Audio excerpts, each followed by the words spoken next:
Hello, I'm Sean Malloy and this is Anything Football, and today I'll be talking to you about the one thing that is killing England's game and why the Scotland performance had nothing to do with Harry Kane. So before I get started, if you're not yet a subscriber, click the red button here to become a subscriber today, and if you enjoy this video, please consider hitting the like button because it really does help me. I wasn't actually going to do this video, I actually planned to wait for the group stages to be over, do a little review on the group stages and maybe discuss the upcoming game in the round of 16. But I've seen a lot of opinions and heard a lot of opinions where people have just completely slated Kane and said, why is he playing so badly, and all of this stuff. And I just had to make this video because it's not Kane's fault. Like, it's funny how people forget to mention how poor Foden has been, how poor Sterling has been, how poor Mount was. Like, he was barely, I don't think I even saw him touch the ball in the second half. And then when Grealish came on, how ineffective he was as well. But when you put it all in that way, it's just the easy thing to say that they have played badly, and it's not actually the case. The reality is they were just never getting the ball in the areas where they could actually hurt Scotland and create something. They were always dropping far too deep, and then by then Scotland were in great shape and they were comfortable. And the biggest problem England had was just how slow and passive our midfielders were. And, you know, the lack of ability to put the ball, well, the lack of ability and confidence to break the lines and play it to a Mount, play it to a Foden, to actually get England going. For me, this just proved that you can't play Rice and Phillips together. They are just the exact same player. Now, I'm not saying they're bad players. Like, the job they do in terms of winning the ball back, playing a simple pass, you know, it's great. But you can only play one of them. You can't play both of them. The player next to him needs to be the one they play it to break the lines, push it forward and create something.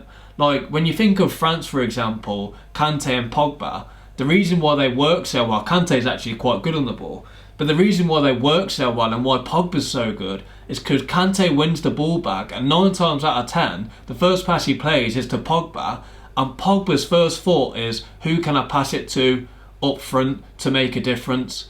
And that's one thing that England are lacking, you know.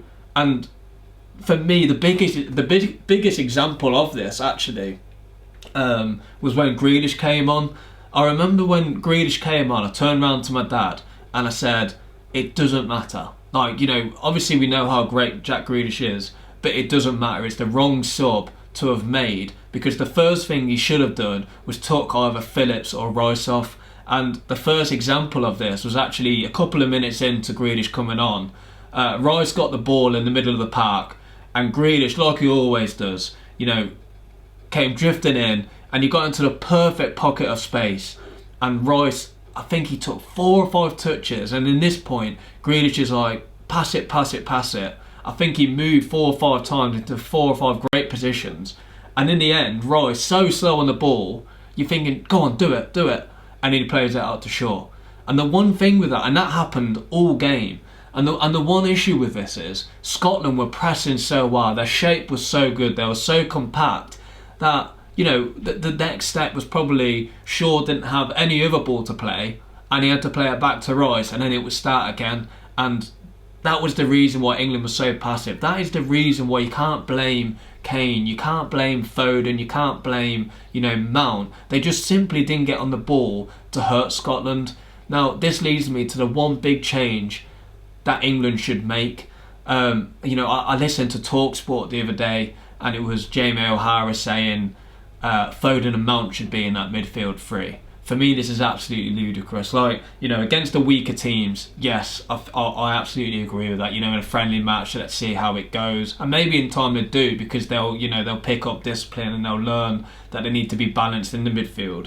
But at the moment, they don't. And when you think you were in a major tournament, playing against teams like France, who will probably be playing in around the 16 next if we beat Czech Republic, you need that balance in the midfield, and you need that player who's going to be brave on the ball at the same time. And for me, this is Jordan Henderson, and Jordan Henderson needs to start the next game, and this is why. One big reason why, and I don't think he gets enough credit for this, I think people remember Jordan Henderson from 5 years ago, and that's still their opinion.